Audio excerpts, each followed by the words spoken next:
How to rename a draft on InShot app. Hello guys, in today's video I'm gonna show you how to rename a draft easily and fast. First thing, go to InShot. As you can see right here, this is the home page.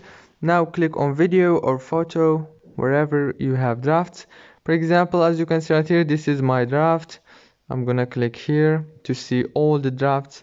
Now let's say that you want to change the name of it. All what you have to do is simply click on those three dots right here and click rename. Now you can add the name very easy and fast. After you finish, click OK. Now as you can see, I just added a name to my draft. If this video was helpful and easy for you, don't forget to like and subscribe, and thank you so much for watching until the end. See you later.